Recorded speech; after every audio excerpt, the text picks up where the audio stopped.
నమస్తే. తెలంగాణలో ఉన్నతాధికారులు కొంతమంది వారు చేస్తున్నటువంటి పనులు ఒక్కొక్కటిగా బయటకొస్తున్నాయి. ఇప్పటికే ఆదాయానికి మించినటువంటి అక్రమాస్తుల కేసులో హెచ్ఎండిఏ మాజీ డైరెక్టర్ శివ బాలకృష్ణ అరెస్ట్ అయ్యారు. ఆయన విచారణలో చాలా ఆసక్తికరమైనటువంటి, కీలకమైనటువంటి విషయాలు చెప్పారు. ఆ వ్యవహారంతోనే మాజీ సీఎస్ సీనియర్ ఐఏఎస్ అధికారిగా ఉన్నటువంటి సోమేష్ కుమార్ తన భార్య పేరున 25 ఎకరాలు కొనుగోలు చేశారు అతి తక్కువ ధరకే అనేది బయటకొచ్చింది. ఆయన ఇచ్చినటువంటి సమాచారం ఎవరైతే ఏసీబీ అధికారులకు దొరికారో అరెస్ట్ చేశారో శివ బాలకృష్ణ. ఇలాంటి సందర్భంలో మరొక ఐఏఎస్ అధికారి ఆయన కూడా రిటైర్డ్ అయ్యారు. చాలా ఆసక్తికరమైనటువంటి విషయం ఒకటి బయటికి వచ్చింది. ఆయన మహబూబ్నగర్ జిల్లాలో తన కుటుంబ సభ్యుల పేరున 52 ఎకరాలు కొనుగోలు చేశారు. చాలా ఇంపార్టెంట్ విషయంగా ఇది చర్చ జరుగుతుంది తెలంగాణలో.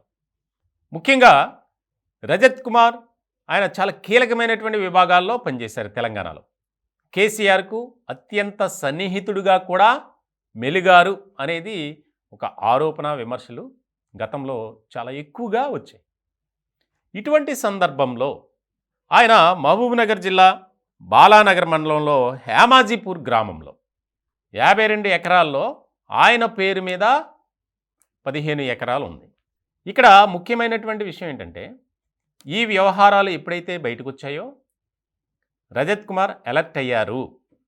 కుటుంబ సభ్యుల పేరున కాకుండా ఈయన పేరునున్నటువంటి భూమి తాలూకు దాన్నంతటినీ విక్రయించేందుకు ధరణి పోర్టల్లో అప్లై చేశారు. చాలా ముఖ్యమైనటువంటి విషయం మనం స్క్రీన్ మీద చూస్తున్నాం. దానికి సంబంధించి ఆయన పాస్బుక్ కానీ ఆయనకు సంబంధించినటువంటి ల్యాండ్ తాలూకు మొత్తం 6 సర్వే నంబర్లలో 15 ఎకరాల 15 గుంటలు స్థలం ఆయన పేరున ఉంది. కేవలం రజత్ కుమార్ పేరున. మిగతాది భార్య, కుటుంబ సభ్యులు వారి పేరున ఉంది. ఇలాంటి క్రమంలో ఆయన ఎందుకు అకస్మాత్తుగా ఆ భూమిని అమ్మాలనుకున్నారు అనేది ఇక్కడ చాలా ఇంపార్టెంట్ టాపిక్గా మనం చెప్పుకోవాలి. ఇప్పటికే తెలంగాణలో అధికారాన్ని అడ్డు పెట్టుకుని కొంతమంది అధికారులు ఎలాంటి అవినీతికి, అక్రమాలకు పాల్పడ్డారో మనం రోజుకొక ఘటన చూస్తూ ఉన్నాం. ఇటువంటి నేపథ్యంలో ఆయన ఎక్కడైతే కొనుగోలు చేశారో అతి తక్కువ ధరలకే మరి ఆ భూమిని ఎందుకు అమ్మాలనుకుంటున్నారు అనేది ఇక్కడ చాలా కీలకంగా మారినటువంటి వ్యవహారం. మనం చూస్తున్నాం స్క్రీన్ మీద ఆయన పాస్బుక్ సంబంధించి ఆయన ఫోటోతో ఉంది. దాని పక్కనే ఆ ల్యాండ్ తాలూకు ఎక్కడెక్కడ ఏ సర్వే నెంబర్లో ఎంత ఉంది అనేది. ఇది కేవలం రజత్ కుమార్ గారికి సంబంధించినటువంటి భూమి, అంటే ఆయన పేరు మీద ఉన్నటువంటి ల్యాండ్ ఇది. ఇంకా మిగిలింది వారి భార్య, కుటుంబ సభ్యుల పేరు మీద.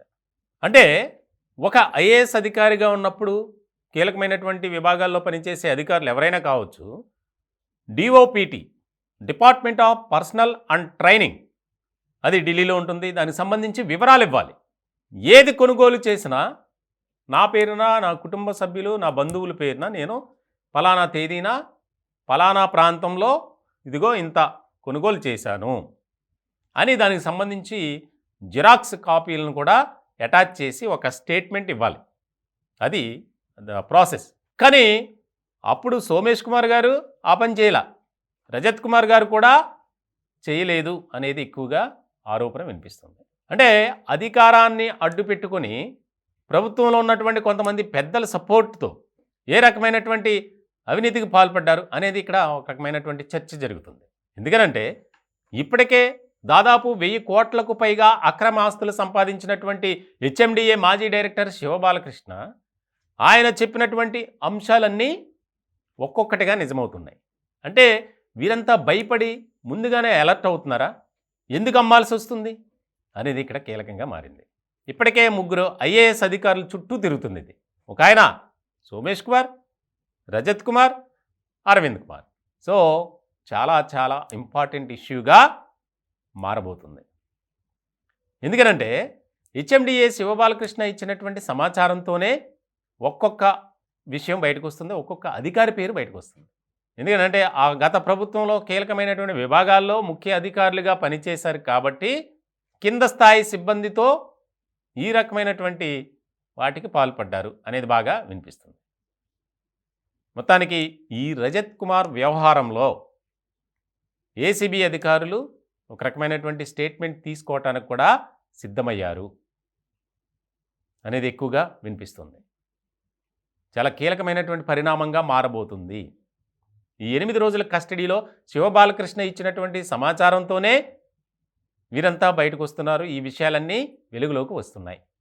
లేకపోతే అంటే ఏదో సామెతలాగా దొరికితే దొంగ, దొరక్కపోతే దొర అన్న చందంగా కొంతమంది అధికారుల పనితీరుంది. ముఖ్యంగా వ్యవహార శైలి ఉంది. ప్రభుత్వం మాత్రం ఈ వ్యవహారంపై చాలా అగ్రెసివ్గా ఉంది. ఎవరైనా సరే అక్రమాలకు, అవినీతికి పాల్పడితే వారు ఎంతటి వారైనా శిక్షార్హులే, ఎవరిని వదిలిపెట్టేది లేదని ముఖ్యమంత్రి రేవంత్ రెడ్డి గారు చెప్తున్నారు. మరి ఇటువంటి సందర్భంలో ఒక్కొక్క విషయం బయటికి రావటం, ఉన్నతాధికారులు మళ్ళీ చాలా కీలకమైనటువంటి విభాగాల్లో గత ప్రభుత్వంలో పనిచేసినటువంటి అధికారులు వీరు ఏ రకమైనటువంటి స్వభావంతో వారు ముందుకు వెళ్ళారు అనేది మనం అర్థం చేసుకోవాలి. కాబట్టి ఇప్పుడు తాజాగా ఈయన మహబూబ్నగర్ జిల్లాలో కొనుగోలు చేసినటువంటి భూమి తాలూకు అంత ఆగమేఘాల మీద అమ్మాల్సిన అవసరం ఏముంది? ఆయన ధరణి పోర్టల్ ద్వారా అప్లై చేసుకోవాల్సిన అవసరం ఏమొచ్చింది? ఎందుకు అమ్మారు? అసలు ఎలా కొనుగోలు చేశారు? ఆయనకి సపోర్ట్ చేసిన వాళ్ళు ఎవరు అనేది ఇక్కడ కీలకంగా మారింది. ఈయన పేరు మీద ఉన్నదే కేవలం అమ్మాలని చూస్తున్నారు. మరి మిగిలిన భూమి అది అలాగే ఉంటుంది. అంటే రజత్ కుమార్ గారు భయపడ్డారా? ఖచ్చితంగా ఆయనకు ఒక రకమైనటువంటి శిక్ష తప్పదు అని భావించారా అనేది కూడా ఎక్కువగా అధికార వర్గాల్లో వినిపిస్తుంది. ఇంకొక కస్టడీ పిటిషన్ వేసే ఆలోచనలో కూడా ఏసీబీ ఉంది. ముఖ్యంగా శివబాలకృష్ణని విచారిస్తే ఇంకా చాలా విషయాలు బయటకు వస్తాయి అనేది ఏసీబీ అధికారులు ఆలోచన చేస్తున్నారు. మొత్తానికి రానున్న కాలంలో హెచ్ఎండిఏ శివబాలకృష్ణ ద్వారా ఇంకెన్ని విషయాలు బయటపడతాయి ఏంటనేది అంతా ఒక సస్పెన్స్కు దారితీసిందనే చెప్పాలి.